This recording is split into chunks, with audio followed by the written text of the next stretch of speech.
Over the past 4 decades, up to 50% of the world's coral cover has been lost, and the rate is only accelerating. Between global warming, pollution, disease, sedimentation, and coastal development, corals are now living in a world that is changing more rapidly than they may be capable of adapting to without immediate human intervention. Fortunately, over the past 20 years, there have been a number of advancements in reef science that give us hope that with the right mindset and toolkit, humans will be able to preserve coral biodiversity and ensure healthy reefs for generations to come. One of the most exciting developments in the field of reef restoration has been the advent of underwater nurseries where people grow fragments of coral for the purpose of replanting them back out on the reef. Here in Florida, nonprofit organizations like the Coral Restoration Foundation plant more than 25,000 endangered staghorn and elkhorn corals back to our Florida Keys reefs each year.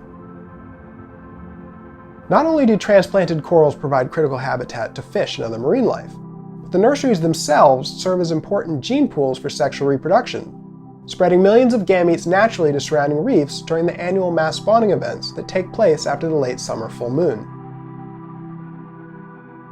In more recent years, techniques developed by Project Coral at the Horniman Museum in England have empowered scientists to induce spawning in captive aquariums thousands of miles from the tropics. By carefully synchronizing the light cycles and temperature changes that cause a coral to spawn in the wild, these researchers have been able to unlock the ability to produce thousands of coral larvae that can be rigorously tested for resilience against global warming and pollution. Captive spawning also presents the possibility of developing hybrid corals that may be more adaptable than their wild parents.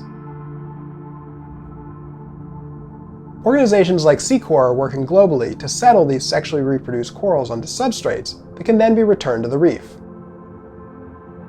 There are now enough nurseries on reefs around the globe that coral transplantation is a specialty course now offered by major dive certification programs. And with the Coral Restoration Foundation pioneering the concept of an ecotourism dive program, it's now possible to leave the reef with more corals than you found it. It is important to keep in mind that for all of the energy that it takes to travel to remote coral reef locations, these types of reef restoration initiatives are more important than ever to help offset the carbon footprint of flying and the very real environmental impacts of diving on popular reefs. But it is also important to keep in mind that the biggest existential threat to coral reefs is global warming caused by out-of-control greenhouse gas emissions. So some of the best things that we can do to help save them are all changes that can be done at home in our daily lives. Driving and flying less, working remotely from home, eating a plant-based diet, and reducing our dependence on single-use plastics are all simple steps that we can take to reduce the environmental impact our modern lives have. If you're lucky to be by the water, you can help reduce the chemical threats to corals by switching to a reef-friendly sunscreen.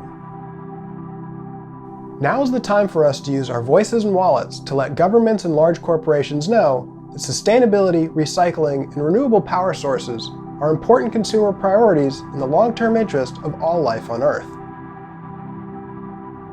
You might feel powerless to turn our planet's environmental crises around, but if we all work together and listen to the best science available, we're still in a position to collectively make the social changes necessary to preserve coral reef biodiversity and oceanic health.